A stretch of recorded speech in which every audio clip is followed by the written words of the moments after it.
What's up, everybody? I'm back from my brush with norovirus. 4 episodes to go, and I'll be here for hopefully every single one of them. Okay, let's talk about what we're going to do on today's show. Juju Watkins unfortunately tore her ACL. We will get into that injury, what it means for her team as they head to the Sweet 16. Plus, no thank you. Our NBA team's taking their tanking a little too far. Hello, it's obvious. And we have some great guests joining the program today. Jason Fitz, ELLE Duncan. It's going to be awesome. Stay tuned for 2 hours of fun.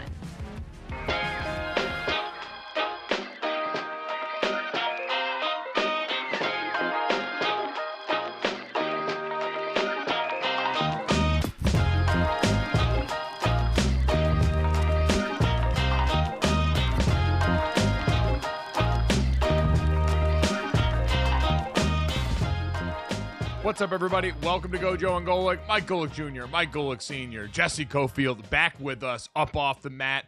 We got a great show for everybody. As always, download, subscribe, rate, and review it. Leave us a 5-star rating and watch us here live Monday through Friday, 8 to 10 a.m. Eastern on the Gojo and Golic YouTube channel.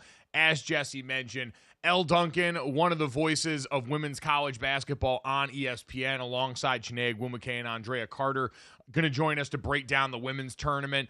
Jason Fitz going to join us, as he always has on Tuesdays as of recent. And as Jesse mentioned, this is going to be one of the last 4 shows. If we had not stated this explicitly until now, we figure we had some things coming down the pipeline that wouldn't make a lot of sense unless we did state the obvious.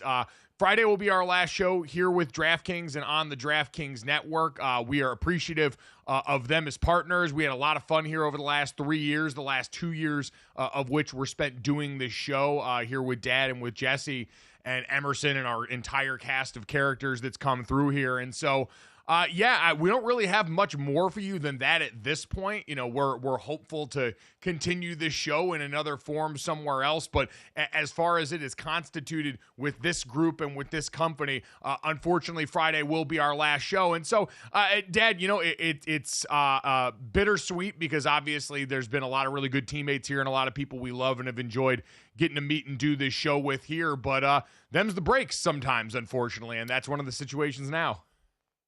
Yeah, that's exactly right. Yeah, you're right. It's you get new relationships, new friendships. It's a great team that was together between you in California, me in Arizona, and Jesse and the crew in Boston. It's been a lot of fun. A little short-lived, but it's been a lot of fun. We'll be back soon. We'll be back with another entity, shall I say, doing the show. But the show as you know it right now, yes, we'll end Friday. It's a bummer. Like you said, it's been a lot of fun working with everybody. It has been. And so with that in mind, you will see a little bit of throwbacks here and there as we go throughout the show of some of our favorite moments from the last few years that our crew was able to pull together. And so we didn't want those to start popping up without this announcement to come because it would be a little uncomfortable. So thank you to everyone who has come over, given us a click, a watch, a download, a subscription, a rate and review like I unfortunately ask for you guys every day. It always means a lot. We don't take it for granted that you have a lot of choices where you put your eyes and ears. And so the fact that you chose to do it for any amount of time with us while we've been over here means a lot. So thank you to everyone there. And we will, again, have more information for you soon. But again, that'll be part of the rest of the week. We'll have some best of moments popping in and out of some of these segments, in addition to some of our favorite guests that are coming up. It's also a special day around here because in our last week, we're like, all right, well, what are the things that we like to do? You know, I'm sorry to Major League Baseball fans. We might not get to it in the last week. So just a FYI to you guys here. Might not be a ton of opening day content here. Maybe, but not a ton. What we are going to do is mock draft the hell out of this thing. So Mike Tannenbaum dropped a new mock draft. Cam Ward had his pro day yesterday. My dad's in hell because he's going to have to talk about underwear Olympic tangent events in the pre-draft process. But we thought we'd give him a little bit of a reprieve. Our producer, Bailey, a.k.a. our senior mockatologist here, has been mock drafting his ass off on the NFL mock draft database for what feels like the last number of weeks. And so we wanted to turn him loose. Since everyone else is dropping mock drafts, what we're going to do throughout the show is, starting next segment, we're going to have Bailey produce a mock draft every segment for the rest of the show. So his mock draft 1.0 is going to start in the next block. And then after that, we are going to have him draft with a variety of teams in mind that he's in charge of. I think he's going to do a special draft where he drafts for the Las Vegas Raiders for Jason Fitz, might get a Denver Broncos one for ELLE Duncan, who's joining us, noted Broncos fan, and certainly his beloved New England Patriots, who he's been sending us mock drafts for what feels like weeks now, Dad. So I don't know if you ever got bullied into doing a bunch of the mock drafting stuff when you were at ESPN, Dad, but I can assure you, Bailey takes this seriously, and he comes here a willing participant in the mock to you drops bonanza going on Tuesday on Gojo. Yes, here are his bona fides here, as you can see. Bailey, our senior NFL mocketologist, Find has that a little estimated over delulu. 190 mocks done. He's the 2019 NUMAC men's lacrosse all sportsmanship team. That's a tough distinction there. Led the NCAA in goals against average allowed through 2 games. So, Dad, as you can see, overly qualified for this. Well, and that's why, yes, I had to do mock drafts at ESPN when I covered the draft, whether it was me and Greeny on the radio side or I would be on the TV side. On the last couple of days of it, I had to do mock drafts, and I hated it because everybody does a mock draft, noted because Bailey is going to do a mock draft, which just means everybody can do a mock draft. So, yeah, I hated doing mock drafts just as much as I hate grading pro days or grading new head coaches, which is a ridiculous thing. But I know it's out there. I know football is king, so I know we talk about it. So that's the way it goes. As long as I don't have to do a mock draft, I'm happy. All right, yeah, no, we are saving you from having to do a mock draft by having Bailey do all of them. So, again, a lot of people can do a mock draft. Not that many people can get Travis Hunter and Abdul Carter to the Patriots in the top 10 picks, but Bailey is the man for the job, and so we'll see. I'm sure it's only a matter of time before these become progressively more unhinged, so we'll be weaving that in as we go throughout this morning. But, Dad, Jesse, unfortunately, nowhere else to start this show other than the devastating news from the women's tournament last night in March Madness. A tournament that we've talked about has been defined by so many stars, seemed to have one star that was almost on her own pedestal, and that was USC's superstar sophomore JUJU Watkin, who unfortunately appears to have torn her ACL. According to ESPN Shams Charania, USC star JUJU Watkin will miss the remainder of the women's NCAA tournament after suffering a torn ACL in her right knee during the Trojans' second-round game against Mississippi State. And, Dad, it was early in this game. She caught a fast break and ended up getting sandwiched between 2 Mississippi State defenders, and you saw immediately as she went down, this was the kind of look and reaction from the player that lets you know they know exactly what happened. She very quickly got carried off the court back into the locker room. Someone else came out to shoot free throws for her, and USC had to play the remainder of that game. So, Dad, just how devastating is this for USC, for March Madness, for the women's game in general, to see a star of her caliber go down like this so early in the tournament? For anybody to go down with a knee injury, it's a horrible thing, right? I mean, especially this, whenever you go down, but this late in the season, especially if you're going to play next season, or whether you were going to go to the WNBA or play in college next season. JUJU will be playing in college next season. The rehab you got to go through. You don't wish this on anybody, let alone our world of athletics, for any player that has to go through the rehab of that. But then you talk about the potential national player of the year, one of the best players, if not the best player in college basketball, only as a sophomore, was a unanimous AP All-American this year. And you're right. When she went down, you knew it. As former athletes that we are, you saw it. You saw her grab her knee. You saw the pain she was in, and you just like, oh no, your heart sank, and you just hoped that it wasn't the ACL, but you feared that it was, as you mentioned. And it was no bad play from Mississippi State. I know the USC fans were booing her. They're a little later in the game. There was another USC player that got fouled underneath the basket, and she hit her head on the floor. Was not a dirty play by Mississippi State at all. But the fans are going to obviously stick up for their ladies, and they were booing Mississippi State. But I saw nothing wrong in either play by Mississippi State. You just feel for JUJU Watkin. Listen, they ended up winning that game big. They could probably handle Kansas State, who they play next.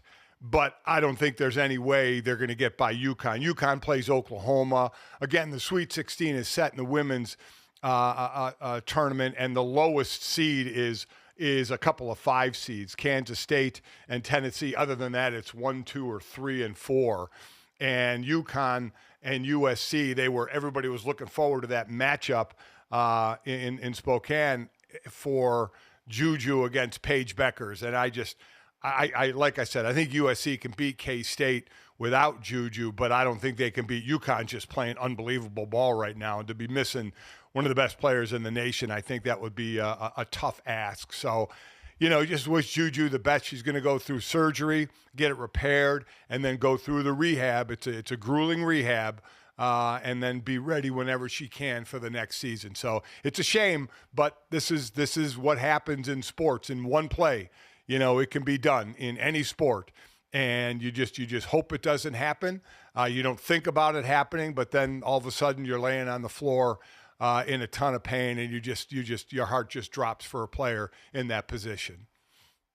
It does make you think of, as we talk about and had fantasized about, their potential matchup against UConn in the Elite Eight, which, already that not being a Final Four matchup, so devastating, but, right. UConn season and the way it went, them not ending up on the one side is what it is. But it does make you think, Dad, somewhat of Paige Beckers. And JUJU Watkin has become such a star, and it hit right in the NIL era, and it came together with her as a freshman really pumping onto the scene the way she did. But remember, that was Paige Beckers, Dad, early in her college career. Yep. Looked to Yep. be as the next one before we had the Caitlin Clark mania that took over, and then injury sort of derailed the timeline for that. And then Caitlin Clark comes in and has the finish to her career that she does. And then this freshman class from last year, led by JUJU Watkin and Hannah Hidalgo and these great players, comes in, and Madison Booker, and you get all these names piled on. And so now Paige Beckers is coming around just in time again to have such a great impact on the sport still, and is playing so well for UConn and has a chance in her final tournament to go out in a way that's befitting of someone who is expected to be one of the next faces of the sport. But Dad, there's no doubt her career trajectory looked different because of that injury. And so again, I think JUJU Watkin already had become such a household name, such a brand name. Yeah. God, you see her on the commercial with Cooper Flagg that's been running for Gatorade all throughout the tournament. She's on a 8-story high billboard here in Los Angeles. I don't think it's going to derail that, but you truly take nothing for granted based on what we've seen. No, you don't. And quite honestly, Juju can look at Paige Beckers to say, that can be me, right? Because Paige Beckers had the knee injury. Paige Beckers came back. She was an All-American this year. She scored 34 in their win over who they play, South Dakota State.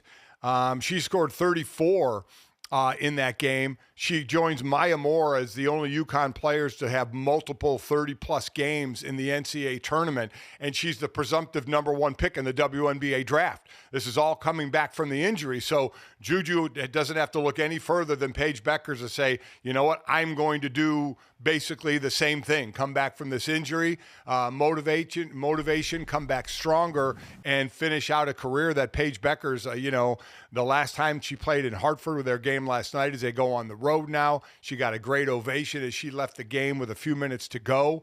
But yeah, Juju can look no further than Paige Beckers as kind of the model to what she can accomplish still after the knee injury. The other devastating part of this is because of the timing of the injury. I mean, we're already in late March now. You do wonder how much of the early part of next season this puts in jeopardy with that rehab process. So certainly thoughts and prayers to JUJU Watkin as she recovers from this. And that USC team showed a lot of resilience. Man, big, long, strong team, just dwarfed that Mississippi State outfit and still got a big win there. Lindsey Gottlieb said there's no punks in this locker room. We went out there, we responded, and they're going to continue to make it happen. But no doubt it took a lot of the wind out of the sails. When we talk to Elle, I'll be curious what the feeling was like in studio for them, as one of the big names and draws for this tournament, unfortunately, went down yesterday. Dad, the other side of women's college basketball yesterday, we might have had the game of March Madness, men's or women's, go on in the Maryland-Alabama double overtime game. Just an absolute madhouse to finish that one off. led by Sarah Ashley Barker's 45 points, an Alabama school record and the fourth most in NCAA tournament history.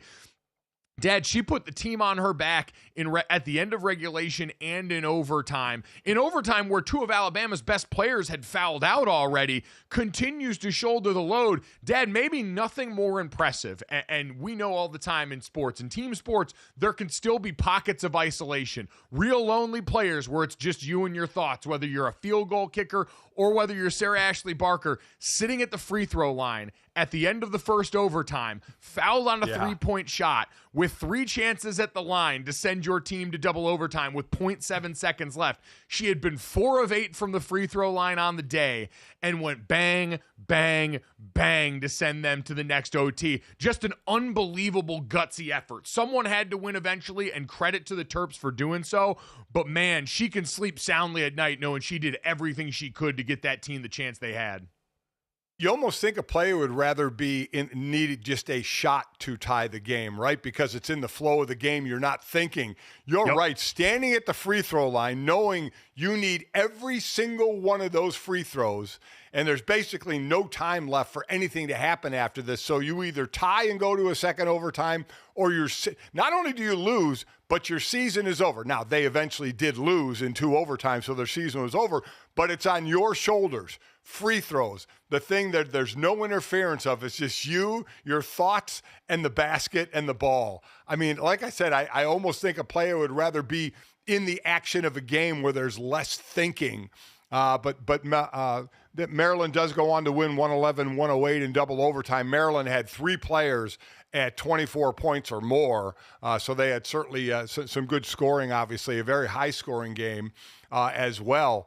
But yeah, Barker couldn't have done any more at 45 points, hitting those 3 free throws to send it to 2 overtimes. I mean, my gosh, she did put the team on her shoulders. No, it was a really impressive effort. And like we said, 2 of Alabama's best options had fouled out at that point, and so everyone on Maryland knew where the ball was going. She was getting hounded off the ball, and they were having to get really creative with how they got that to her, and still managed to get it done for posterity, courtesy of Alexa Philippou at ESPN, covering women's basketball. That 3 overtime games for the tournament overall are tied for the most in a single NCAA tournament in the last 10 years. And this was the first double overtime game in the NCAA tournament since the 2022 Elite Eight between UConn and NC State. So, Dad, for all the talk about, hey, there hadn't been enough close games on the men's side, and hey, the women's tournament is usually a wash with the higher seeds winning. Now, these two were separated by 1 seed in the bracket. But 3 overtime games already through the course of this tournament, and we're not even yet at the rounds, the Sweet 16, the Elite Eight, the Final Four, that are really where the women's tournament starts humming. A real good reminder that the overall entertainment product for this, and oh, by the way, the entertainment product for the men can still be in a really good place. Again, the way that we talked about the men's bracket yesterday, not having all these early upsets could still give way to what we see traditionally year after year in the women's bracket, which is the Sweet 16, the Elite Eight, and eventually the Final Four, all give way to this collection of great teams. Yeah, really the only Cinderella story in the men's is Arkansas, right? They're the lowest seed at the 10 seed to see what they can do as they face number 3 seed Texas Tech. But as I said, in the women's side, the lowest seed, there's a couple of 5 seeds and a 4 seed. So it's been pretty chalky there. That plucky underdog, John Calipari, going to see if the Hogs and all that chicken money can make a run. Coming up next, Mock Draft 1.0 and a look at Cam Ward's Pro Day here on Gojo and Golic.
And Jessie went in with a bad attitude. I'm going to say right now. I was going to say, I don't like the faces she's making. She said, guys, I'm telling you, I'm not going to like it. So you have basically, before you've done this, talked yourself into not liking it. And I can tell that's where you're going to go. So go ahead and tell us. It tastes exactly the way I thought it would, which is like a watered down pastry.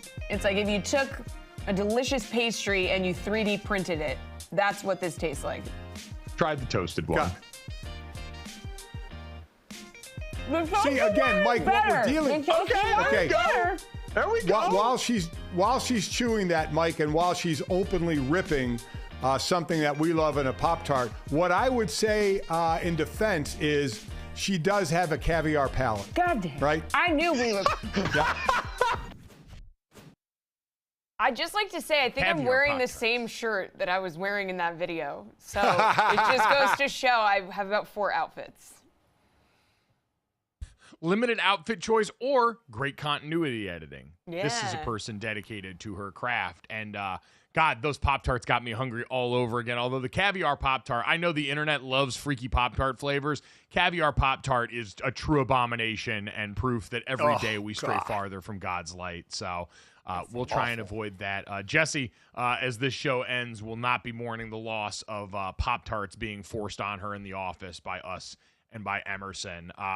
We can't force Pop-Tarts on anyone. We will start throwing some mock drafts your guys' way this segment, though. Gojo and Golic here, back with you. And our producer, Bailey, as we mentioned, our senior mock draft expert, is going to be drafting every segment for the rest of the show now. He has been doing this incessantly for us overall. He will not stop texting us mock drafts during the day. No one's asked him to do this. He just loves it, truly lives and breathes this stuff. And so we thought we would weaponize that for the show because we're lazy and he is productive. And what we've produced here now, so I want to start this off, Dad, this first segment before we get to Cam Ward's Pro Day yesterday and Mike Tannenbaum's mock draft from ESPN. Someone will compare and contrast notes with Bailey on. This is going to be Bailey's mock draft 1.0. This draft will be a control for the rest of the draft. So in the rest of the show, Bailey will take control and draft for a specific team, and then the AI will draft for everyone else in this. This one around, Bailey was not drafting for anyone, so he just let the board fall how it was going to. And I'm not going to lie, results a little surprising here and a little counter to what we've seen run rampant. So let's debut mock 1.0. And Dad, the surprise, the Titans at number 1 overall, take Colorado quarterback Shedeur Sanders over Cam Ward, who ends up going 2 to the Cleveland Browns, followed by the 3rd pick, Jackson Dart. You talk about the thirst of quarterbacks in this league a lot, Dad, but Jackson Dart from Ole Miss going all the way to 3 to the Giants, followed by the run of what we've usually seen in a lot of these mock drafts: Will Campbell to the Patriots, Mason Graham to the Jags, Ashton Genty to the Raiders, Kelvin Banks to the Jets, and then Jalen Walker, Abdul Carter following all the way down to the Saints despite his cryptic tweeting, and the Bears get Travis Hunter. So that probably the strangest portion of all this, Dad, Travis Hunter and Abdul Carter, who have been most people's consensus 1 and 2 on their big boards, falling to 9 and 10 in this. Yeah, and again, a big board of where you're ranked and a draft board are two different things. Understand that. A big board is who figure the best players are, and the draft board goes more on team needs, and what you're looking for. So, listen, what do I think of this? I don't think Dart goes number 3. I don't think Shedeur goes number 1. I think Cam Ward is going to be number 1. Filling in the blanks with the first lineman going, is it Will Campbell? That has now been debated. Mason Graham seems to be the once. It seems to be Cam Ward at 1 and Mason Graham at 5. That seem to never change in anybody's mock draft, obviously except Bailey's mock draft, who has Shedeur going number 1. Having Abdul Carter and Travis Hunter go 9 and 10, I don't see happening. They're just too good of players to not fill in. It's just a matter of whatever top team, and everyone's pointing at the Browns.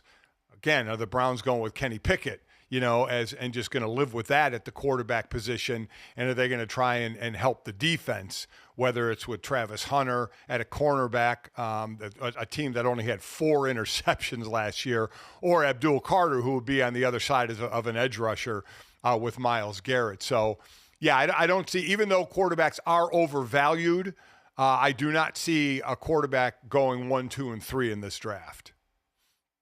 No, Travis Hunter will not fall out of the top 3 picks of this draft. He's just too good. He's just too special. And so Bailey's Mock 1.0 already coming out with the spicy takes. Again, he will debut a new mock every segment for the rest of the show. And if this is the control mock draft, we are all in a lot of trouble. Jesse, Abdul Carter going all the way down at number 9 would very much piss off real-life Abdul Carter, who's made no bones about his desire to be the number 1 pick or his belief that he should be. Yeah, he literally went onto Twitter and tweeted about it. He said, number 1 overall pick, 30 days away. Okay, he did this long tweet about how he thinks he's going number 1. Now, Cam Ward, however, impressed in his pro day yesterday in front of more than 90 NFL team staffers, including a bunch of the Tennessee Titans execs who own the number 1 pick. Now, if you look on the DK Sportsbook, okay, we got Cam Ward minus 700 to go number 1 overall, Abdul Carter plus 400, Travis Hunter plus 1,300. So, I don't know. What do you guys think? Abdul Carter's saying, no, it's me going number 1 overall, not Cam Ward, who's sitting there at minus 700. Dad, what I appreciate most about the Abdul Carter tweet is that it sounds like a wide receiver tweet. Everyone familiar with the popular meme format, the this is what each NFL position tweets like. And I think the wide receiver one is always the enemy speaks kindly but holds a knife.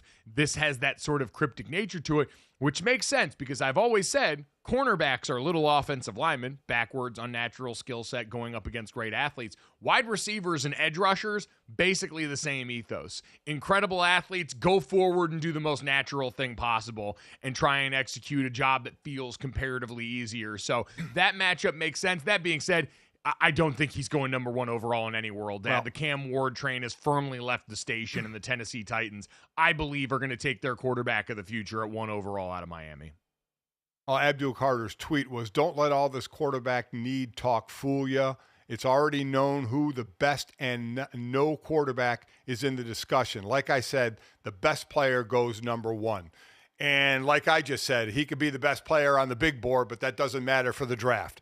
Best player doesn't always go number 1, especially if the team needs a quarterback, and Tennessee needs a quarterback. Cam Ward is not the best player in this draft. Abdul Carter is, or Travis Hunter is.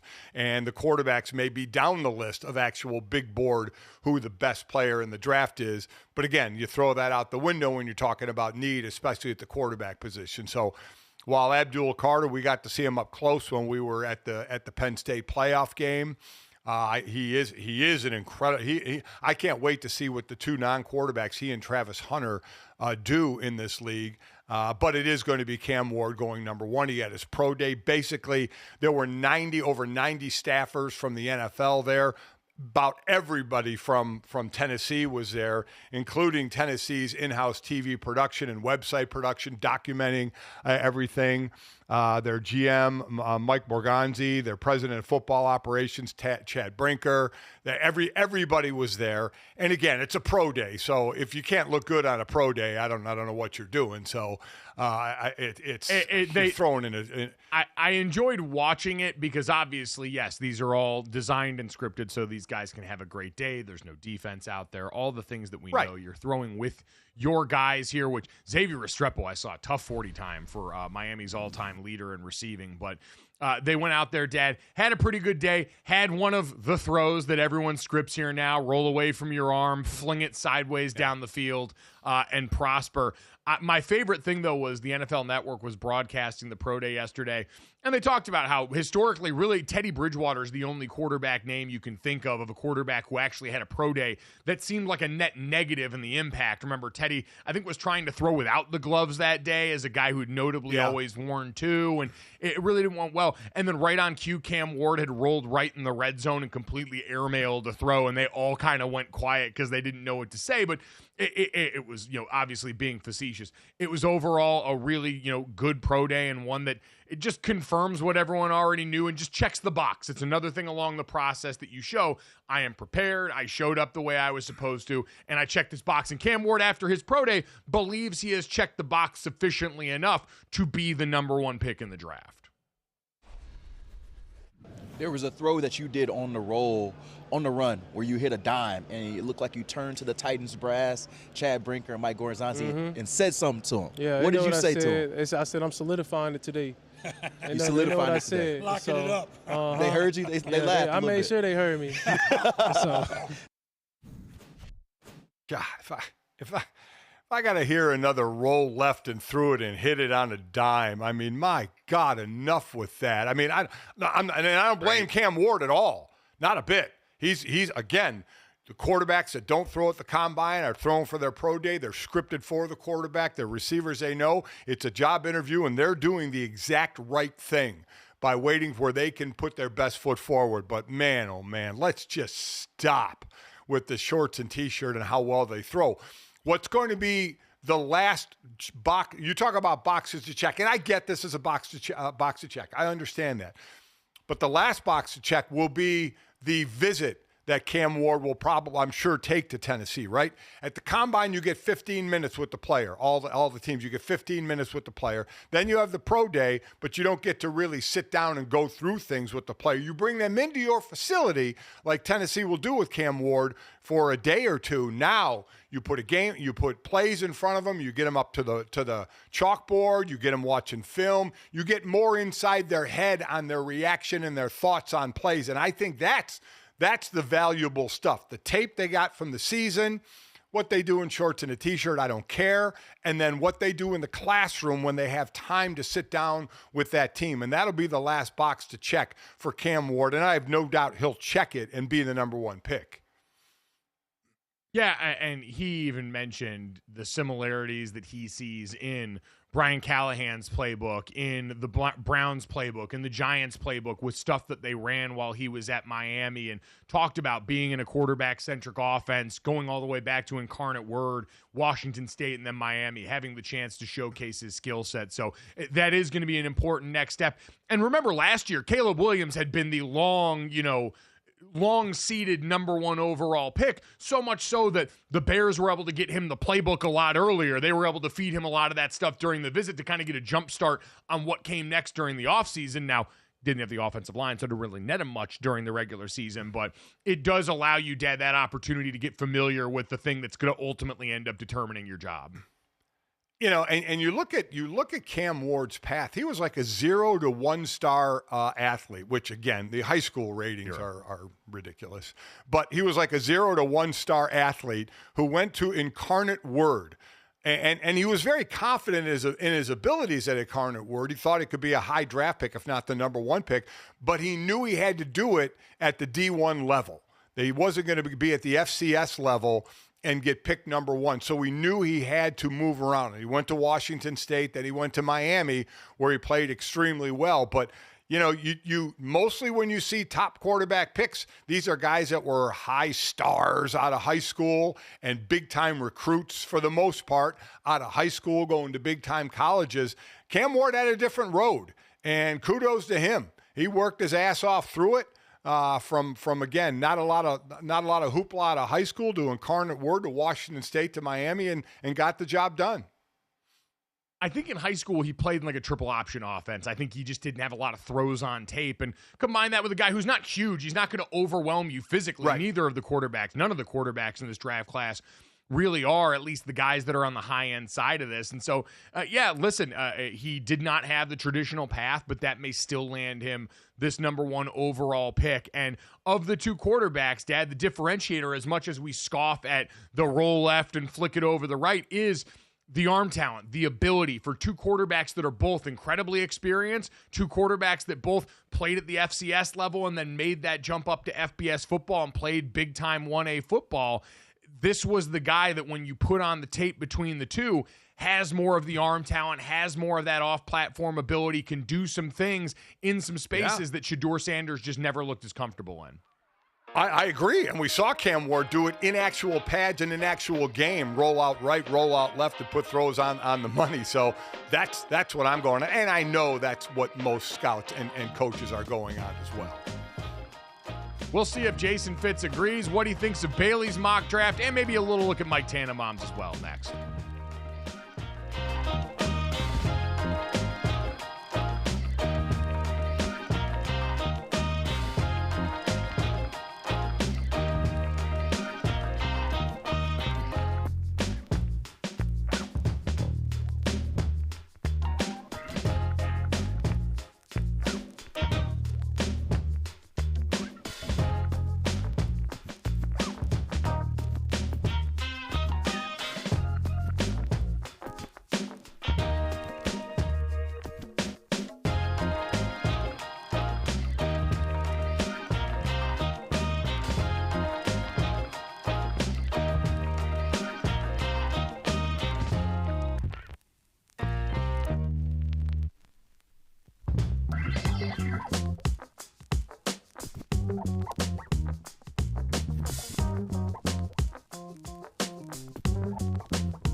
My mom has never been to Buc-ee's. My dad has been to Buc-ee's. Buc-ee's is a pantheon, a beacon in the night in the world of gas station rest stops. They have created a small slice of Valhalla that includes a place where you can buy beef brisket sandwiches, an entire deli counter, but for beef jerky, a whole set of merchandise, and the Buc-ee's mascot just walking around in the middle there.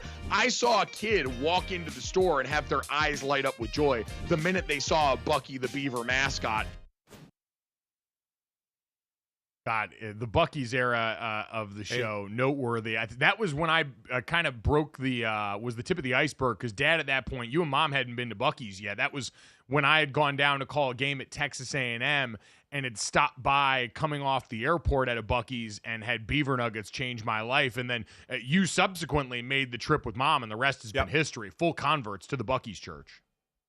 Yeah, we've in the drive from Arizona to South Bend and back, we've been now to Buc-ee's a couple of times. And by the way, like 40 minutes from here in Goodyear, Arizona, where Chris's mother, your grandma Jan, lives, they're building a Buc-ee's. So we will have a Buc-ee's 40 minutes from us, so we can go there anytime that we need our Buc-ee fix.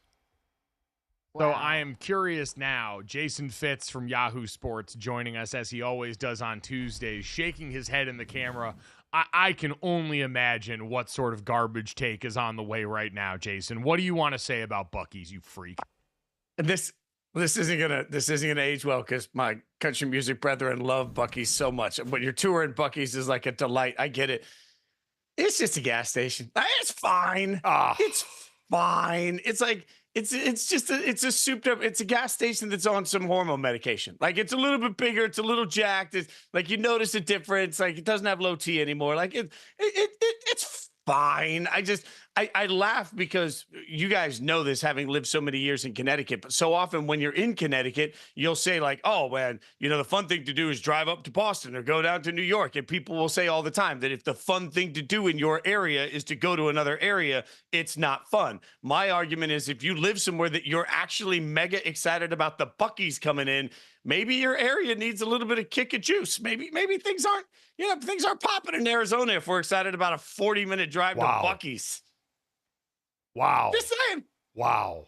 It's just, I think it's more the comfort of having it there than it is the idea that my parents will make the 40-minute pilgrimage to Buc-ee's, or that maybe on a road trip around there you'll have the Buc-ee's. Listen, I'm not saying it's like going to Disney World, but it kind of is, Fitz. How many gas stations have full-blown merchandise? How many gas stations can you go in and buy live, laugh, love signs, have the beef jerky counter, have that much brisket available to you? I get maybe the South overall, and you're someone that has certainly lived further south than either of us have consistently, but that feels special in my mind, especially for something that is technically a chain.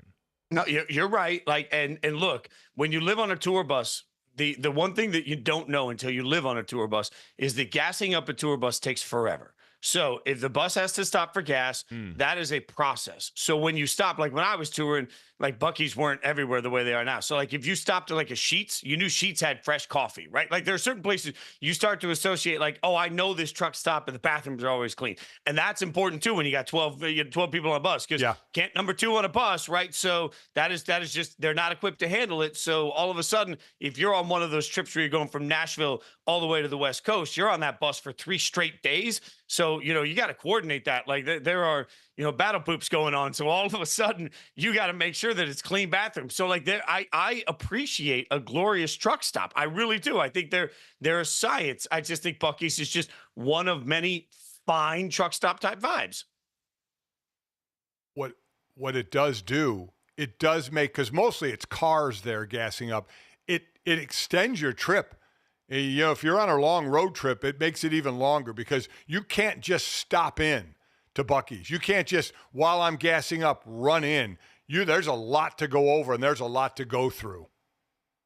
Well, and to Fitz's point, the bathrooms in there are immaculate. So you want to plan your bathroom trip at the Buc-ee's bathroom. That, to me, Jason, and to the point now, there is some discrepancy, because I don't think they have truck gas. You can't gas up trucks they there, don't. If I'm not mistaken. It's not 18-wheelers. At Buc-ee's. I don't think not 18-wheelers. Yeah, which is a bummer. Like, I've been to that world's largest truck stop that's in the middle of Iowa or wherever it's at. That's like Valhalla for truck drivers. And so Buc-ee's needs to kind of revisit some things there. But in terms of the bathroom beauty, that place is second to none. You could eat off those toilets if you so chose. So, Jason, your concerns are noted, but this is always going to remain, for the 4 days that it remains, a firmly pro Buc-ee show here. I want to give you a gift, Jason, before we come in and just continue to assault you with food takes. Bailey, our producer, is doing a bunch of mock drafts. He's doing a new mock draft for us every segment for the rest of the show because he's addicted. We got mock draft 1.0 already. He did a mock draft for you where he took control of your beloved Las Vegas Raiders and decided to draft for them. We have Bailey's mock draft 2.0 ready, and this is the top 10 that he drafted. Now, we will tell you how he got here. Shedeur Sanders went number 1 overall again, followed by Cam Ward. Tyler Shuck went 3rd overall, the quarterback out of Louisville, which tells me that the mock draft simulator's really on drugs. The rest of them go somewhat according to plan.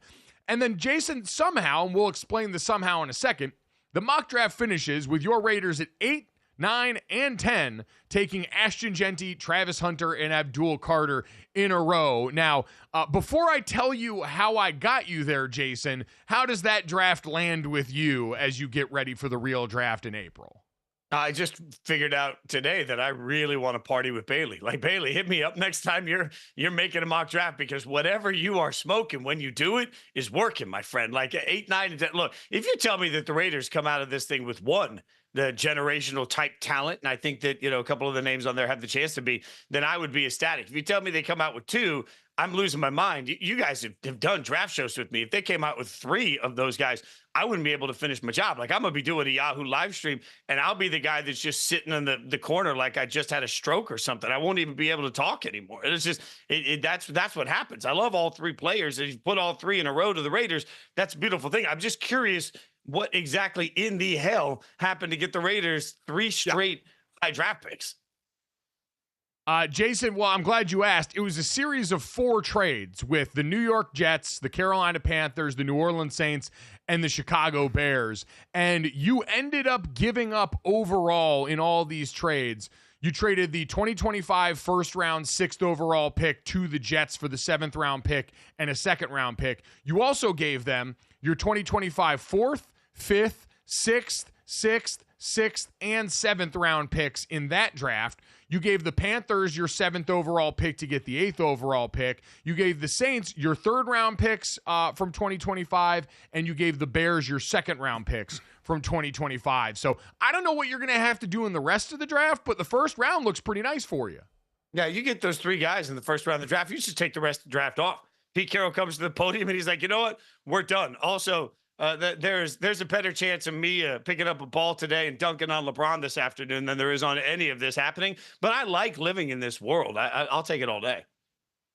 This isn't a mock draft. This is a draft to mock is what it is. Yes. It's a draft to mock. So let's move on and get some actual real talk. Go ahead, Mike. No, I was going to say, if you want to do a real mock draft reaction, and I will not disrespect Bailey the way you guys are. He is our senior mock draft analyst, and he will be paid the respect that he is owed. But Mike Tannenbaum did come out with a mock draft today, Jason, and I'm curious what you think, because this is one of the first ones we've seen with any meaningful shakeups in certain areas. Cam Ward still going number 1 overall to the Titans, Travis Hunter 2 to the Browns, Shedeur Sanders 3 to the Giants, Armand Membu, 4th overall to the Patriots. He's had a big rise. And Abdul Carter falls all the way down to 5 with Jacksonville. It's the first time we've seen a draft really mocked that hasn't had Mason Graham out of Michigan going to them. Your Las Vegas Raiders still get Ashton Genty, and then Will Campbell, Jalen Walker, Mykel Williams, and Mason Graham finish off the top 10 there. So, Jason, I don't know how much of that you've been able to digest this morning since it just went up, but any strong reaction to what you've seen from Mike T's crack at this? I can't find a way that Abdul Carter goes all the way to 5, guys. I think it's impossible. And part of that is because Abdul Carter, the player, I think is special. I think he's the most talented guy. Like, if I had to take all position out and just say who should be the first pick in the draft, I actually think it should be Abdul Carter.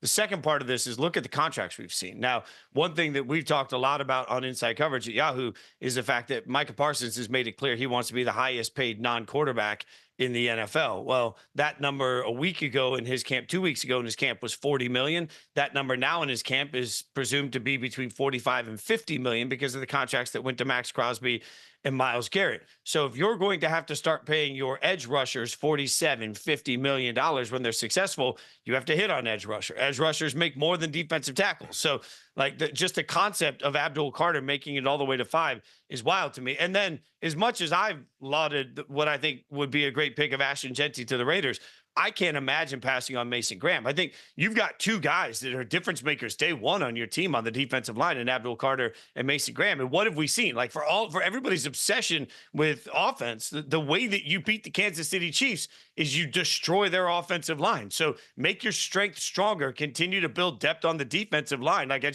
that's the method. So for all of our who's going to be a wide receiver, whatever, like this is a deep draft on the defensive line. Take advantage of it and go out and get you a star day one. I think Abdul and Mason Graham are 2 stars.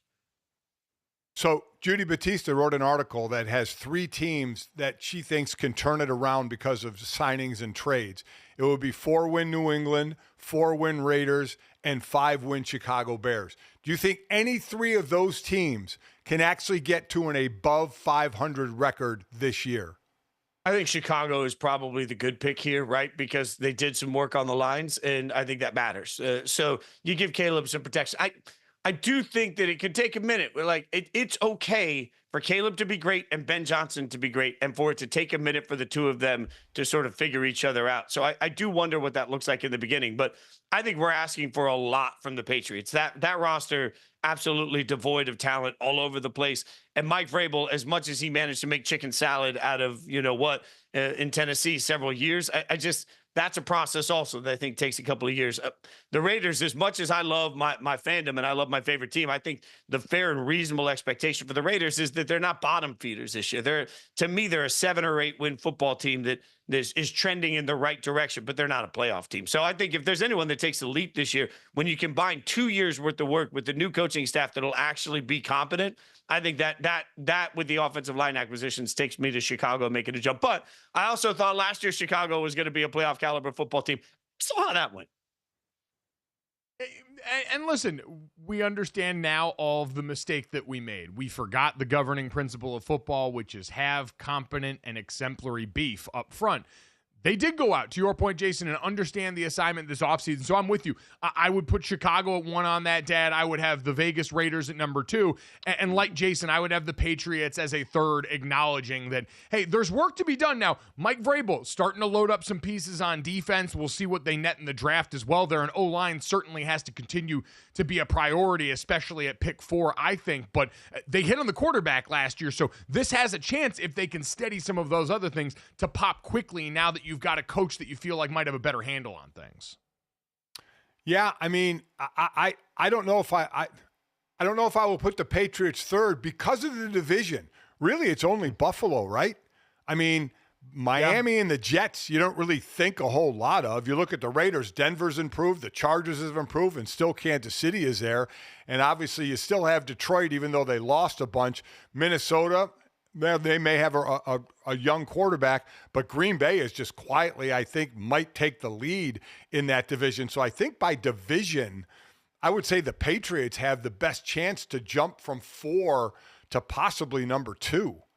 And didn't we see the biggest indication of that division with the Lions being the team that proposed that they change wild card seeding? Like what the Lions were telling the world is like, y'all, we're looking around and what happened to Minnesota last year could happen to us. We don't want anything to do with that. It just speaks to how damn good that division is going to be.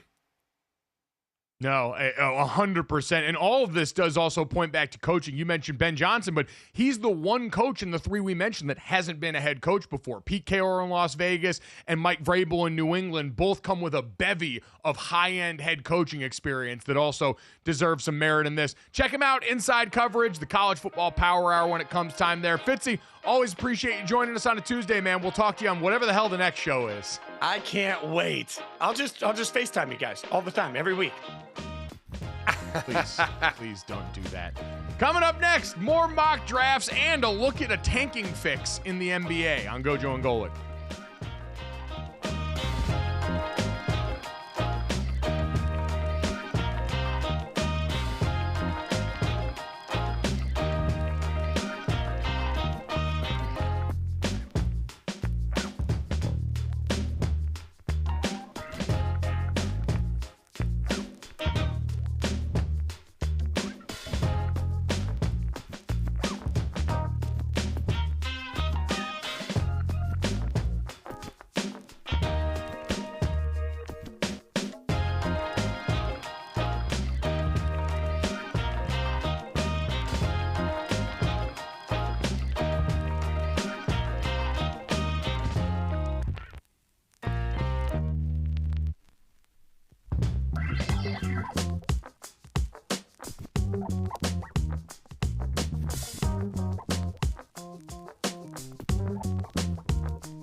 Welcome back to Gojo and Golic. Let's take a look at how the JUJU Watkin injury has impacted futures odds for the women's NCAA tournament. Now, USC was plus 850 to win it all prior to last night's game. Now, after JUJU's injury, they fall all the way down to plus 2200, despite their 96-59 win over Mississippi State to advance to the Sweet 16. Best odds go to UConn and Paige Beckers, who are almost even money at plus 160. Notre Dame 5th on the list. And how about this market, guys? 4 schools will be represented in the Sweet 16 for both the men's and women's NCAA tournaments, and you can bet on both of them to win on DK Sportsbook. Duke with the best odds for both men and women to cut the nets. Hour 2 of Gojo and Golic coming your way next.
Because I'll damn well do it if it's going to make the money that this young lady and these other influencers making it. You know what?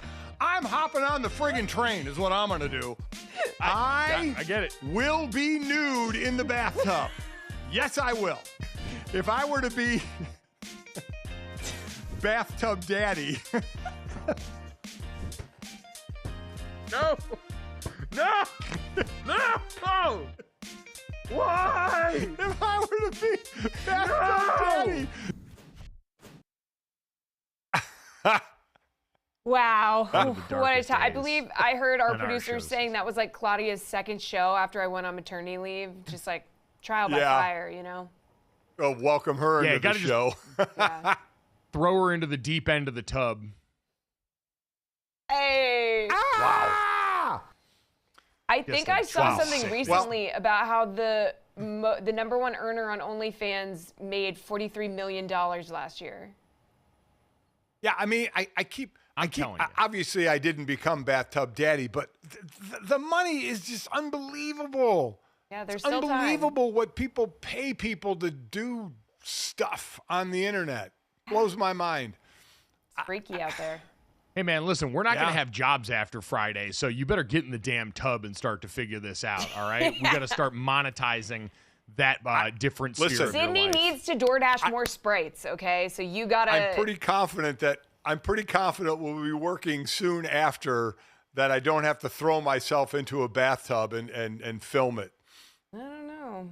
Hey, man, I'm Those just saying Sprites are it never hurts expensive. to diversify the portfolio. Yeah. That's all I'm saying. So we will see. Speaking, God, of the sexualization of my father online, ELLE Duncan's going to join us in about 15 minutes. Yes, Jesse, ELLE Duncan, one of the first adopters of the term zaddy in reference to my father. ELLE Duncan, Katie Nolan, Mina Kimes, all people I thought were my friends at ESPN, who turned around in the midst of the pandemic and immediately weaponized my dad's new gray beard against me and used it to torment me. ELLE Duncan is going to join us, part of the Big Three covering women's college hoops at ESPN, to break down that tournament. I mean, what can I say? I mean, your friends have good taste. That's all I can say, right? Yeah. I'm sure your mother would give a different story. Yes, I would agree. So that being the only opinion that matters in your life is the one that we will take to the bank. Love you, Mom, and I will have your back here when no one else will. So excited to talk to Elle. As we mentioned, a ton going on in the women's tournament, so we'll get all caught up with her and re-rack this for the Sweet 16 there.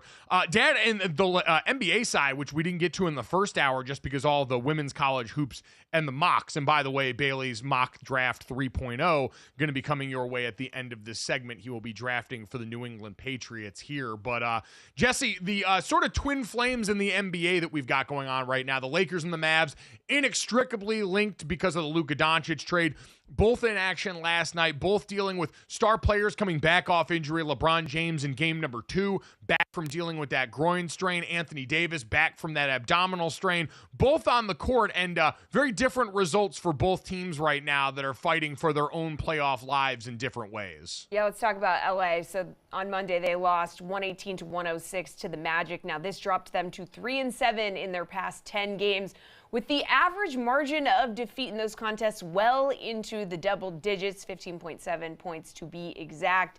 Now, Doncic scored 21 points in the first 2 quarters, only 11 after halftime. LeBron James, like you said, back from injury, looked better than he did Saturday playing in that first game because of the groin injury, like you mentioned. So Lakers are number 4 in the West right now, only 3 games up on the number 7 Clippers, who occupy the tournament's play-in spot. So we had really high hopes for LA here after all of this trade stuff went down, but are they kind of like not who we thought they were, fellas?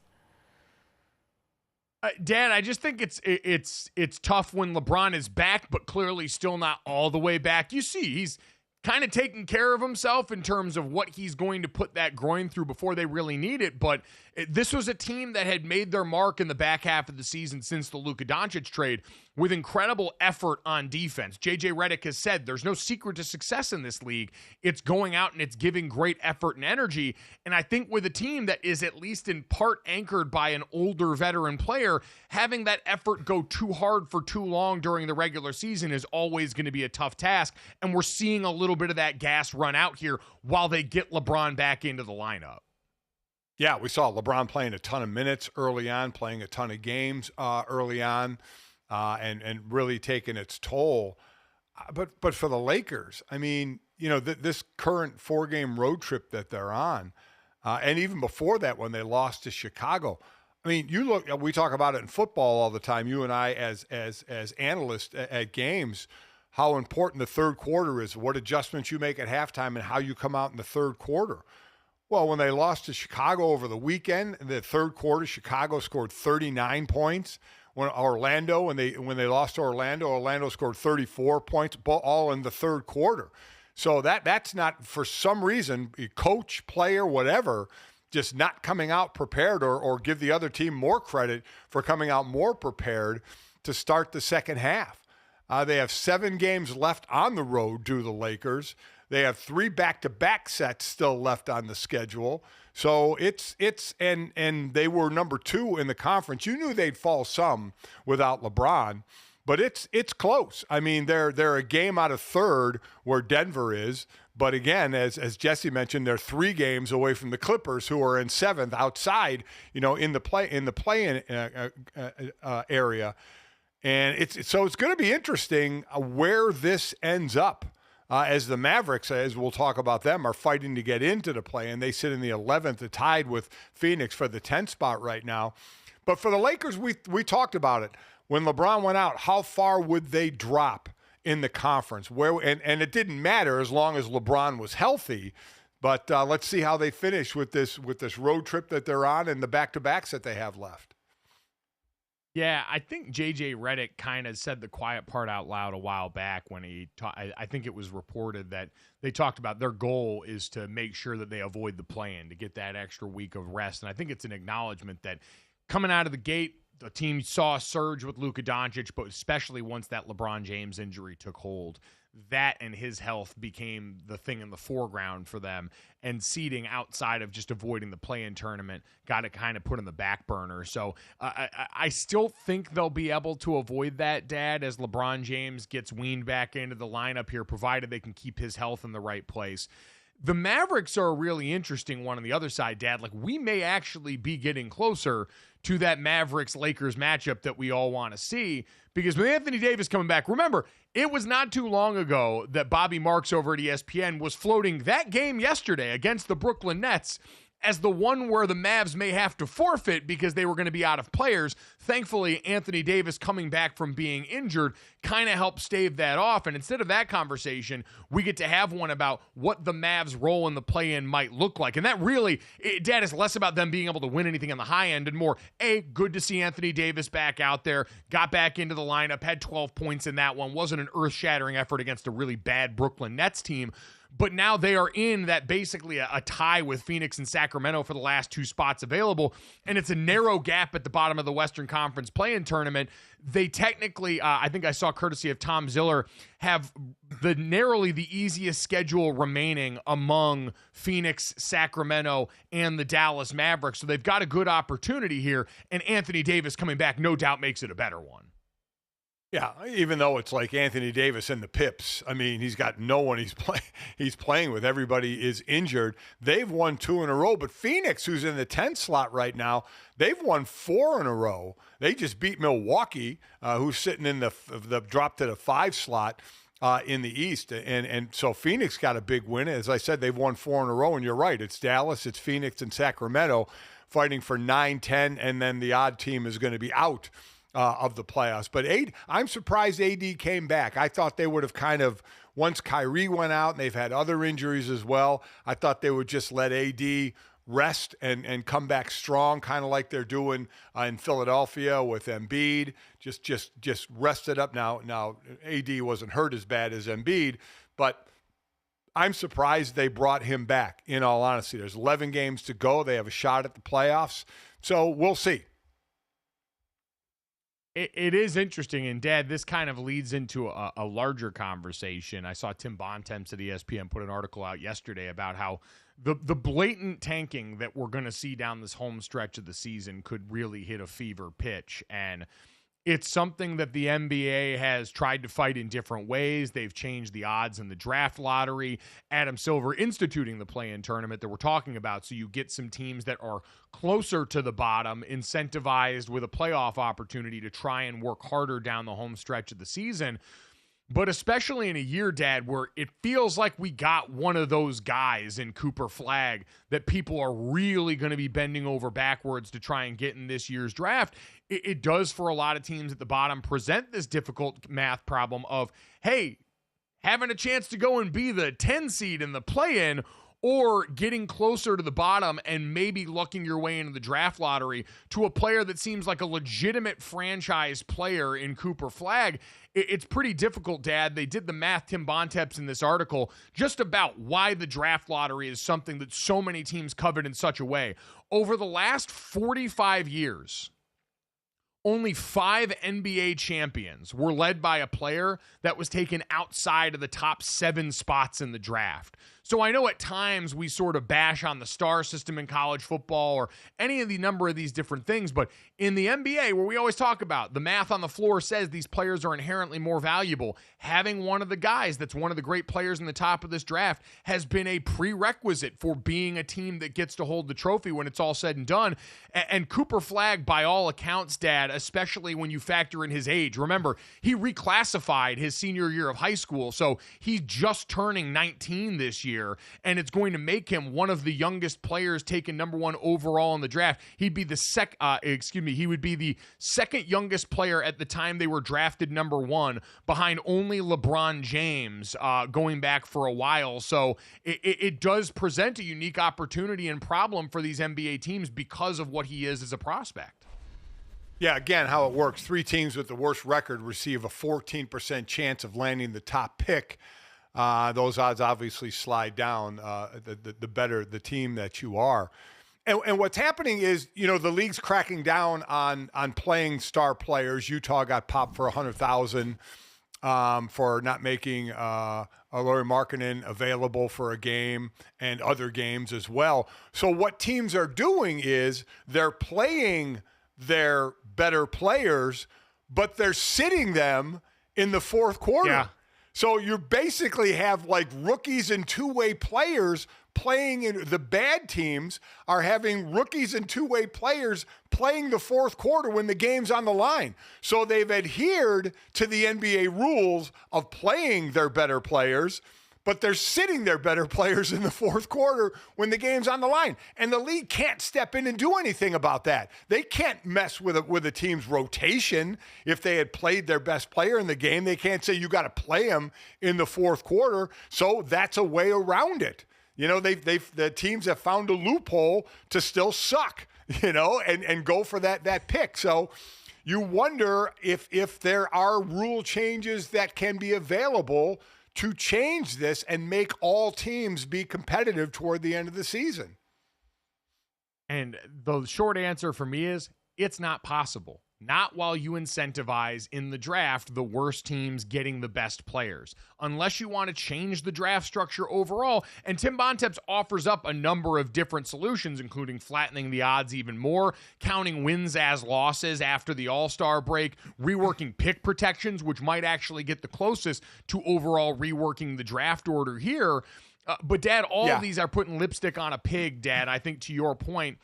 When the best player is still a reward like that, these teams are going to find creative ways to what is still the quickest solution to going from bad to good, which is getting a great player at the top of the draft. Getting rid of the protected picks would certainly help, where there's a ton of that going on. But also, counting wins instead of losses after the All-Star break. That, to me, when I read that, was very interesting. So after the All-Star break, you count the wins.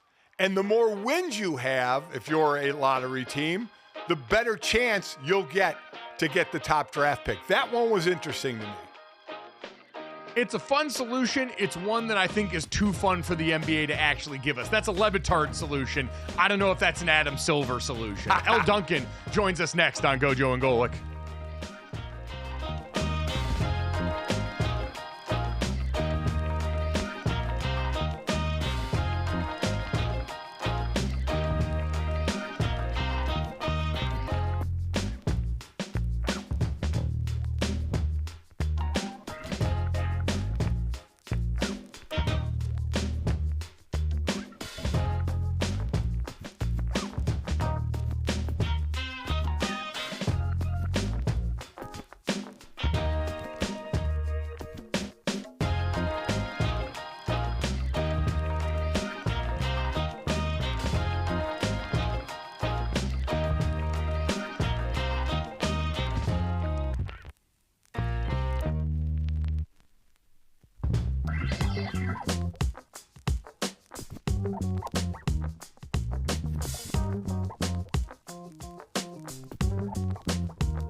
Welcome back to Gojo and Golic. Mike Golic Jr., Mike Golic Sr., and Jesse Cofield here with you guys.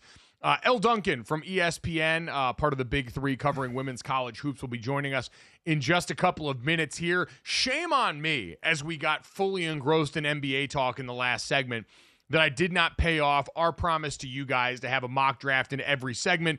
Producer Bailey's mock draft 3.0 just dropped before we get to ELLE Duncan here. Bailey took control of the Patriots. Big news for Notre Dame fans. Riley Leonard went third overall to the New York Giants, which is, I love that for Riley.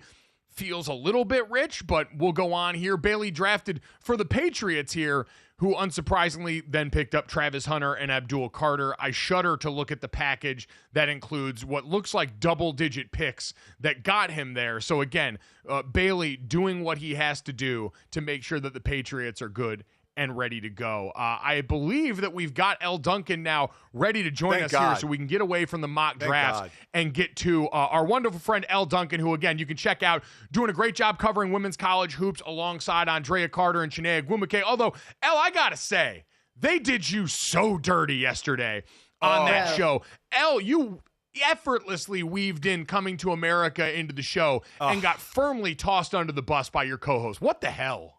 I feel like, honestly, like I told Drea, because I know they're young and there's a lot of cultural references, music, like stuff like that. I'm in my 40s that they don't understand. But it feels like, especially in the Black community, Coming to America is just one of those things that is just instilled with you from birth.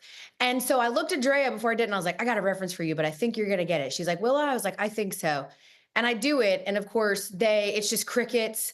She brought up her dad. I was like, oh my God, it does. Like, and then afterwards, you're like, well, I mean, the name is different. I was like, it's not about the name. Anytime someone has a last name that ends with son or sounds like Watson, if you do it, Watson, then everybody gets the reference. It was, I stunned, absolutely stunned. I mean, listen, they're not that young. I mean, this is a classic. Now, this movie again was what, made in 1988, I think, but still, it is certainly survived over time. I was amazed. That shame on them. 100%. I told them, I was like, you all are the best basketball minds I know. I mean, they're brilliant. I was like, but when it comes to things that happened before you were born, y'all don't know.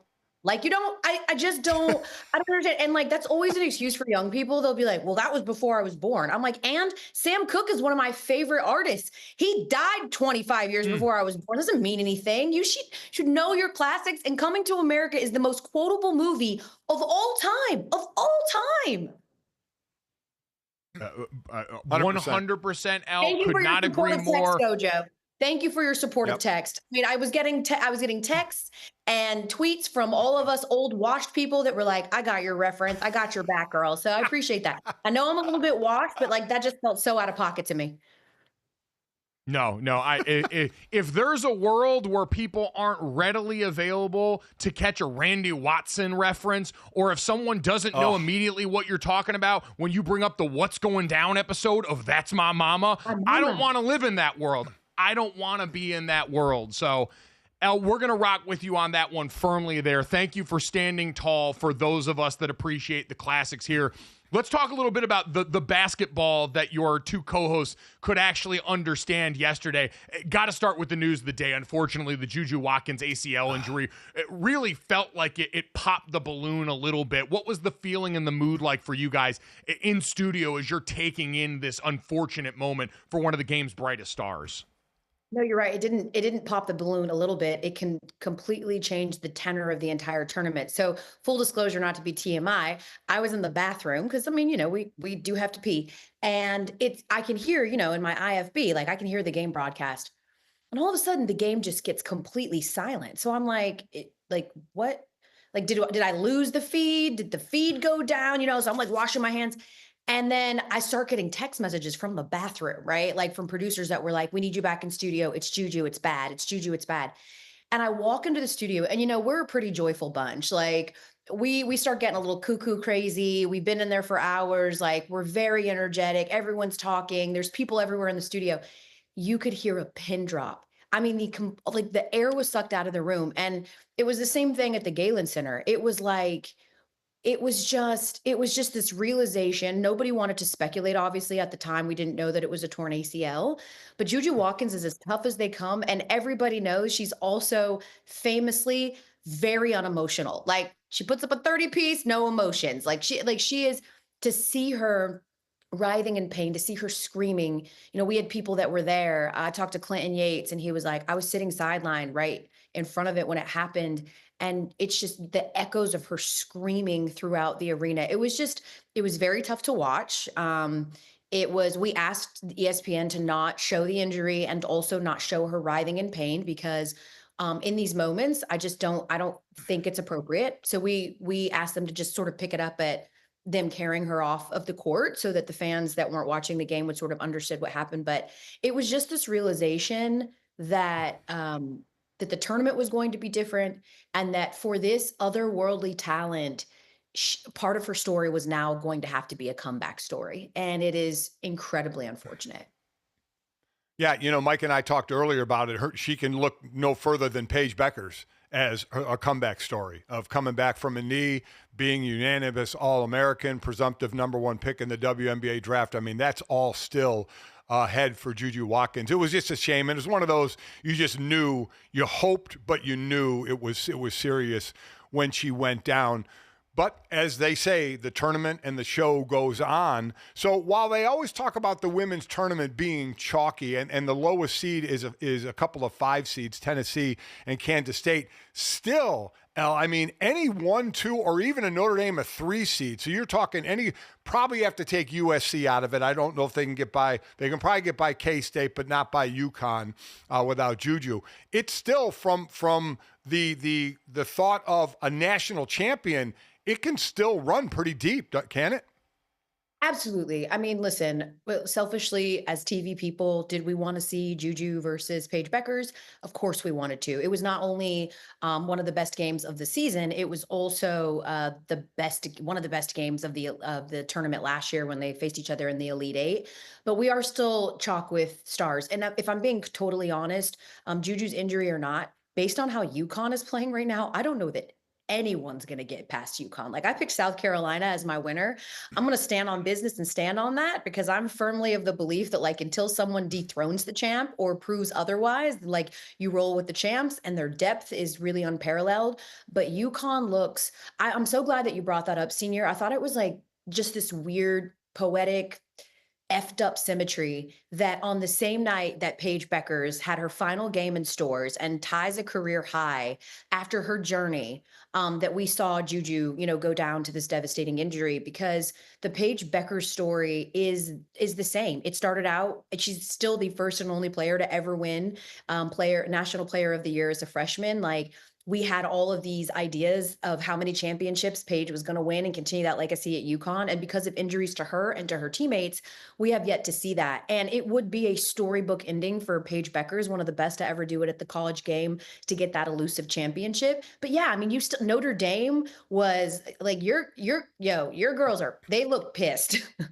They clearly have, right? Like, I talked to Hannah Hidalgo, before the tournament started on SportsCenter, and she was like, I talked to Olivia Miles before the tournament started, and she's like, the bright side for what we did was that we saw what our weaknesses were before it was season ending, right? Like, we saw where we needed to improve, and they've done that. They're taking better shots, and more importantly, they're getting back to the defensive part of the game, which is really was such a huge, everybody talks about the guards and how great they are, and they are, but it was their defensive pride that had really taken a hit in that slide. So the stars are still aplenty. It sucks. It sucks for JuJu. It sucks because she has strapped that city on her back. She turned a program that hadn't been relevant since Lisa Leslie into back-to-back 1 seeds. But yes, like, I think it happening last night, giving us a few days to compartmentalize and then refocus for the Sweet 16 is going to be really, really big, because we do still have a lot of great matchups coming up.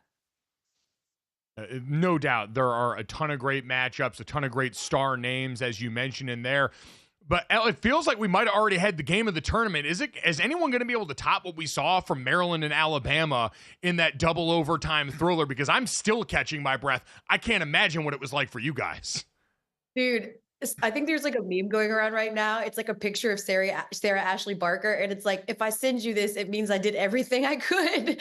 She was so exhausted. She put up a 40-piece, and I told the girls like a few months ago that just from my vantage point as a fan, even more than kickers, like the most anxiety I feel watching a game is watching people have to win a game or tie a game on free throws. Like I have so much anxiety for those players. And so I was like, here we go. Like she has to hit 3 free throws to send this thing into overtime. And she does it. And it was when she said afterwards that I don't think anyone would argue that's maybe one of the greatest games they ever saw. That is not hyperbolic. Like it gave you, because it wasn't like it was a double overtime game because no one was making buckets. It was a heavyweight bat. It was just swing. It had everything that you want, and the drama and the defensive stops and the big buckets. It was amazing. And it was going to be the first time that we'd ever seen all the 5 seeds beat the 4 seeds. So we were robbed of that history, but man, we got a great game.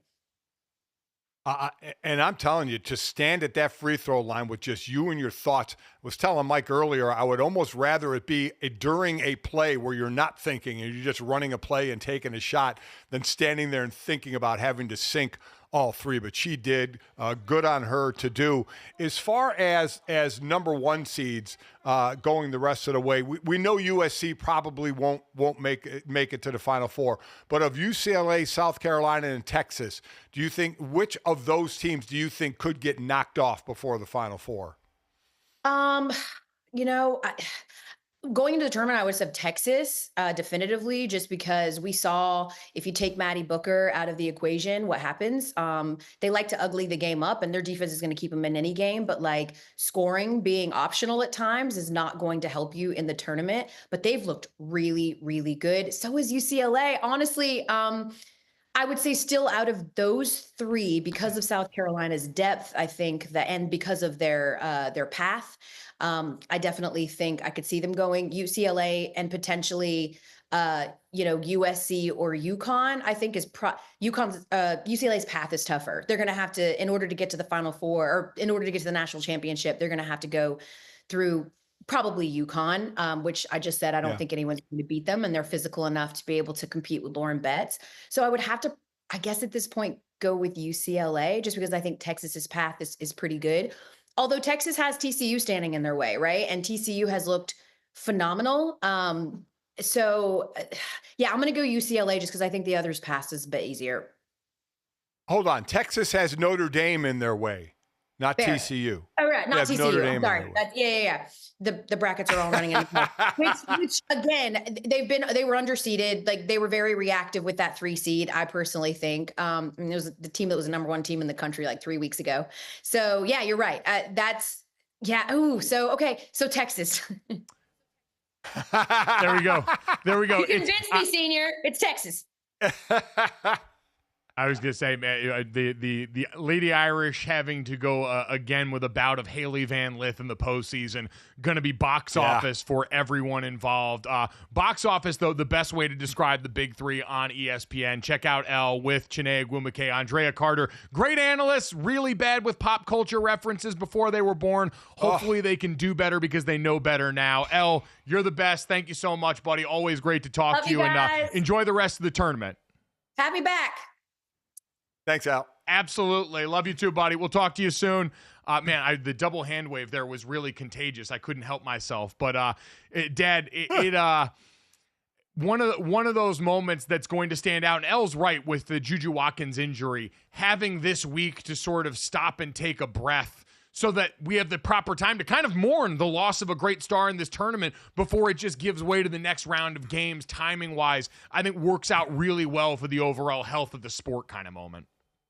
Yeah. I mean, it's such a shame, and there is a little bit of a beat now. Take a breath before the next round comes about. And I agree with Elle. I mean, she first said UCLA, but then went to Texas.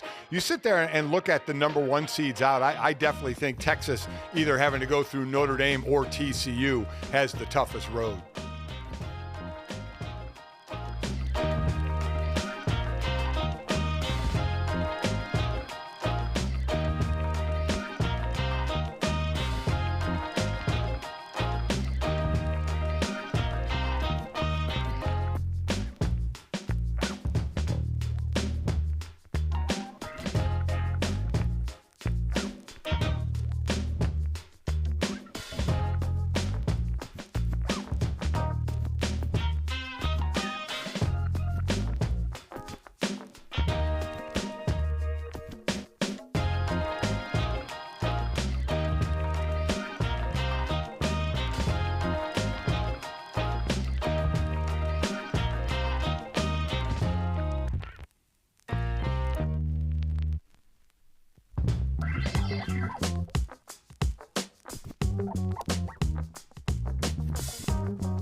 I think it was demure and how he kind of quelled it a little bit, but it was, God help me, it was kind of bratish when he said he has the froggy voice where I didn't understand the play call. A little bit of demure and a little bit of brat. God help me. I hate this segment. I hate that we're doing this.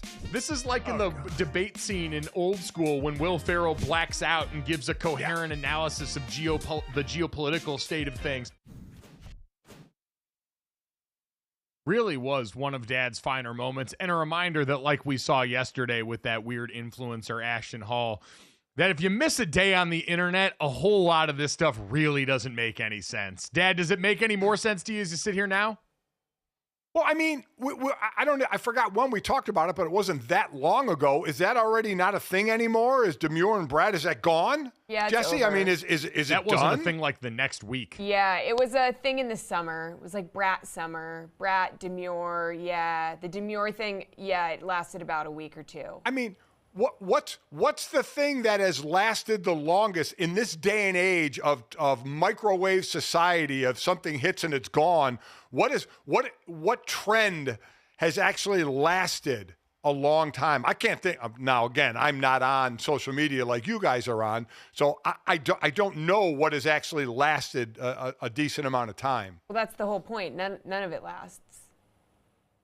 No, it's all God help fleeting. us. The internet hive mind chews up and spits out different meme formats. Everyone currently right now just waiting to see what group chats they get added on today, while that reference is still something that people understand, and then we'll move on to the next one after that. So no, Dad, to answer your question, no one is doing brat and demure anymore, which is probably for the best right now. We can move on and pelt something else at you soon in the next few days here before the show's over. Like another mock draft. Our producer, Bailey, a.k.a. our senior mock draft analyst, continues his role here. We couldn't give this to ELLE Duncan in time. It was his gift to her, as she is a noted Denver Broncos fan. Bailey's mock draft 4.0, Dad, as he has been going through on the NFL mock draft simulator and pumping out different drafts, taking control of different teams, took control of the Denver Broncos, and really has an obsession with trading a haul of picks in order to secure at least Travis Hunter. So mock draft 4.0. Cam Ward actually goes number 1 overall in this one. Surprise, surprise.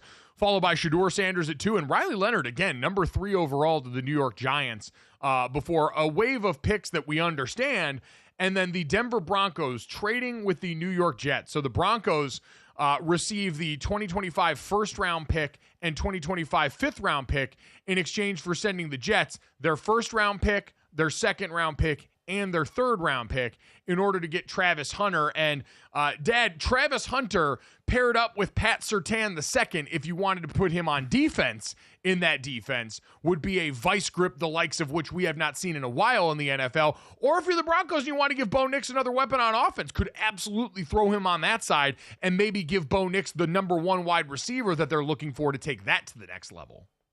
So the ridiculousness of these mock drafts, I won't even say it's at the top where the quarterback, where Shedeur Sanders was going number 1, or having Riley Leonard and a couple of them going to the Giants. Love Riley, love what he did at Notre Dame, but he's not going to be the 3rd pick of the draft. The most surprising things to me is I believe in 3 of the 4 of these mock drafts, Travis Hunter and Abdul Carter have been anywhere from 7 to 9 to 10, which is just not going to happen. Find that a little delulu. In this mock draft, there is another edge rusher ahead of Abdul Carter in Shamar Stewart from Texas A&M going 8 to the Panthers. I mean, again, this isn't a mock draft. This is a draft we should mock. Yes, it is insane. Shamar Stewart, by the way, first team all, if you were just drafting off pure ability and size alone, an absolutely insane physical specimen, and one that Abdul Carter made the full-time shift to edge last year, but is still a guy that's probably going to have to add some size. Shamar Stewart got it all in droves, got the physical ability like it's going out of style. The production hasn't necessarily matched that, and certainly there's no world where he's drafted before Abdul Carter. So that one, an interesting one there. For what it's worth, Dad, I saw in Mike Tannenbaum's mock draft that went out this morning, he had the Broncos, I believe, scooping up Amarian Hampton, the running back that's expected to be the second running back taken in the first round. Ashton Genty, the presumed top back off the board. But it is pretty common knowledge at this point that we're probably going to get 2 first-rounders and Amarian Hampton out of UNC. appears to be the one. And Dad, the Broncos adding a running back as a weapon in an offense that has a quarterback that's mobile enough to hurt you in Bo Nix more as a scrambler than maybe a designed runner, and an offensive line that took huge steps forward last year in year one under Zach Strief, their O-line coach that came with Sean Payton, was an O-lineman that played for Sean for years in New Orleans. I think running back inserted into that offense in a way that pops could really be one of those spots that takes a team from good to potentially great the following season, the way that we saw for a few teams that made moves last offseason. Yeah, I think Denver was really good on defense. I think that was surprised some people, right? And with Sean Payton being an offensive coach, everybody thought that side would take a jump. And obviously the maturation of Bo Nix was huge, who started out like a rookie quarterback early in the season, but really progressed well. But that defense really stood up. So I'm with you, adding some weapons for Bo Nix on the offensive side and trying to get a running game. I could certainly see that. One of the other interesting notes in Mike Tannenbaum's draft is towards the end of the first round, he had the Los Angeles Rams actually scooping up Jackson Dart, which, Dad, would be really interesting in a lot of ways. We know Matthew Stafford, it's kind of been a willy won't he the last couple of off seasons in terms of coming back here, but for a guy that they like to, go and potentially have an heir apparent ready for in Los Angeles, he may not have his receiver for well into his 30s here. Puka Nacua with an interesting statement yesterday. He went on the Join the Lobby podcast and talked about how he views his career trajectory as a player and mentioned kind of having a cap on when he wanted to play. Take a listen. I want to retire at the age of 30. I'm 23 right now. I'm going into year 3. I think of Aaron Donald like, man, like to go out at the top, I think it would be super cool, but then also be like, yo, like I want to have a big family, just like I want to have at least a starting 5. I'm like, I came from a big family, so I'm like, I need 5 boys. I need 5 boys for sure. That's cool. But also be like, man, I want to be able to like be a part of their lives and like be as active as I can with them. If you're the Rams, and again, a guy retiring after a 10-year career is great. That's a long, incredibly productive career. But, Dad, I'm sure, especially for your generation, this is kind of a new phenomenon that continues to exist where these guys have more of an eye on life after football and make more money to make that possible early on in their careers. Yeah, I mean, it used to be during my era, basically what you went into was either coaching or be an analyst, right? I mean, that was kind of it. Now there's so much more available to players, and keeping doors open while you're playing, the amount of money that you make. I think he said he wanted to own a restaurant, Puka Nacua did. And you're right, playing 10 years, he goes 7 more years. That's a hell of a career, but it's definitely different. But these guys seem to have more options and keep more doors open while they're playing, and there's with the money they're making, there's many more options out there. Yeah, well, and Dad, I think even less of, the options they have post-playing, and the mentality is just different. It used to be, I'm going to play as long as humanly possible. I'm going to make the game retire me. That used to be the mentality that even when I was growing up seemed to be the one adopted by most players. And now, and especially for him, Dad, he mentioned Aaron Donald, having that example in the locker room of one of the all-time greats at that position, being a guy that retired young like that, having accomplished what he did, I think is a very prescient reminder for them that you can accomplish enough and then still have time later on to do all the things post-career in a way that just wasn't acknowledged before. One of the things, though, I'll say, Mike, is back in my day, only the quarterbacks were making big money. So you weren't making the money that you could sit on for the rest of your life. You were making good money, don't get me wrong, but you couldn't just do nothing or just kind of play around, buy a restaurant here or do something there. The money that most players are making, or a greater percentage of players are making way more money than we made. So, again, that gives them the option to do different things or just retire. Yeah, no, it is. It's a very decided shift in mindset. So if you get a Jackson Dart picked at the end of the first round by the Los Angeles Rams, he better savor the opportunities he has to throw the ball to Puka, because according to him, he may not have that for much longer. We'll finish up next on Gojo and Golic.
All right, time to finish off the show the way we always do. It's this, that, and the third. 3 quick stories to send you into the rest of the day. Make sure you download, subscribe, rate, and review the show. Leave us a 5-star rating, or don't. There's 4 days left. But check us out. Subscribe to the Gojo and Golic YouTube channel. That might still be viable going forward. Thank you to our guests from today that joined the show. Jason Fitz from Yahoo Sports in hour number 1. And ELLE Duncan, part of the Big Three covering women's college hoops over at ESPN, for joining us in hour number 2. If you miss any of those, check out the interviews wherever you get our podcast or right here on YouTube as soon as we get done. Thank you to producer Bailey, our senior mock draft expert, for blessing us with his mocks throughout the show today here. I think the only one we didn't get to, do we want to pop up Mock Draft 5.0 that Bailey had in the last segment that we didn't get to? I screwed this up, not Bailey, in terms of the timing. He drafted for the Titans. He traded back in the first round and was able to get Travis Hunter at number 3 overall via the New York Giants. He sent the Giants the number 1 overall pick and got their 3rd pick, a 2nd-round pick, a 5th-round pick, and 2 7ths, and still got Travis Hunter. Shedeur Sanders goes number 1 overall to the Giants, followed by Cam Ward to the Browns, Dad. So are you thoroughly exhausted by all of Bailey's mock drafts now? I'm glad it's almost over. I'm glad it's coming to an end. Is what I am. Because, again, it's not a mock draft, it's a draft to mock. In draft 5.0, Abdul Carter is still going 8th to the Carolina Panthers. I mean, I just can't. Because now some of this is going to be stuck in my brain. And I may spew it out on other shows that I go on. Bailey's mock draft may be in my mind. And I may say, yeah, Carolina, we're going to work on a deal or whatever and get Abdul Carter at number 8. And I'll be asked to leave the show I'm on. I mean, this may have hurt more than it has helped. I appreciate your accountability and blaming Bailey for your future errors as a professional sports broadcaster. That's big stuff from you.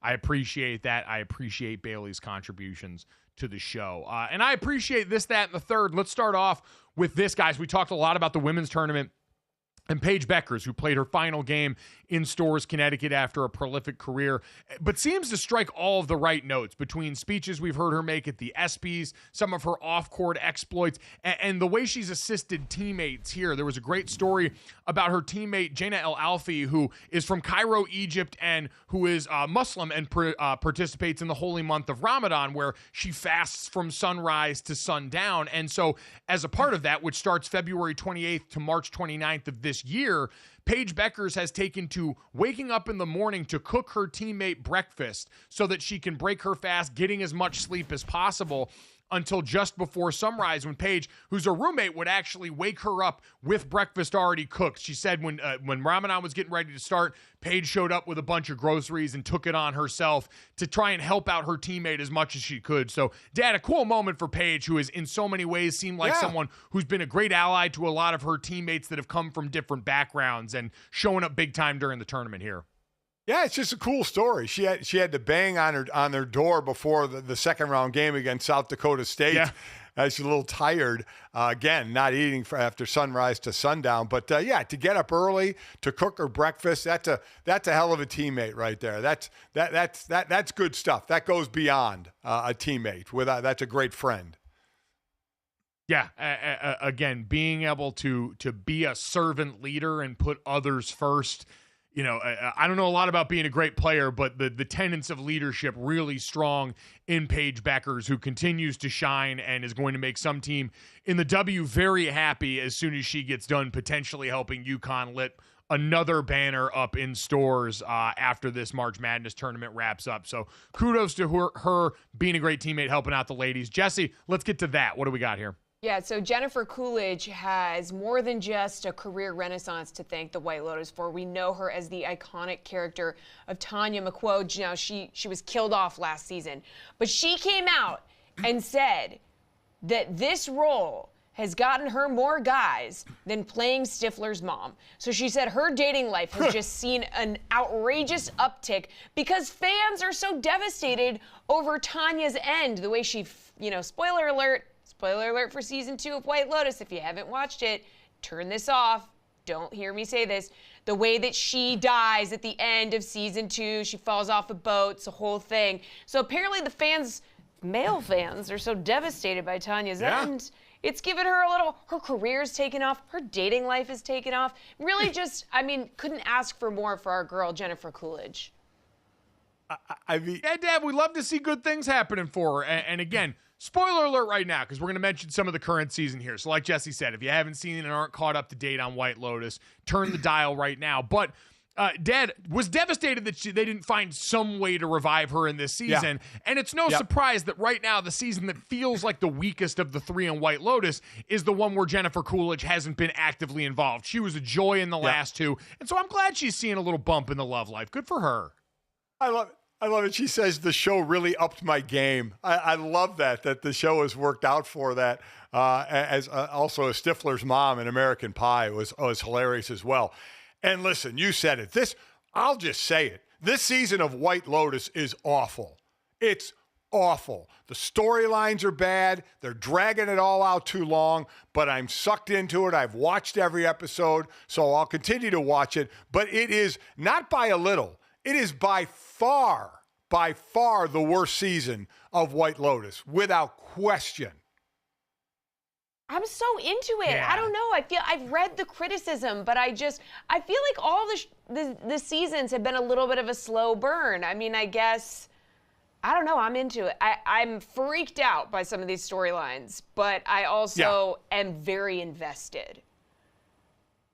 Well, yeah, at this point now, we've come too far, and it's still a show that is beautifully shot. Like, so much of this is wealth porn and vacation porn in the show, where you get to see all of these beautiful places you haven't otherwise been, and the way they do it is obvious quality. It's an HBO show, but I'm with Dad. There's just been not enough payoff until really the last couple of episodes, but even that payoff, deeply disturbing, and a storyline that I hate that's taken center stage in all of this. So I think with that combined, I'm with Dad. I wouldn't go so far as to say it's awful. I think it's too quality-wise in so many other ways to be truly awful, but it's definitely the worst of the three seasons, and they've got their handful in trying to land the plane. Speaking of landing the plane, Jesse, let's get to the third here. I just saw the lines breast milk Botox, and I have a lot of questions. Oh, God. So people on the internet are claiming that rubbing frozen breast milk on your face is a way to stave off the aging process, to help with those fine lines and wrinkles. And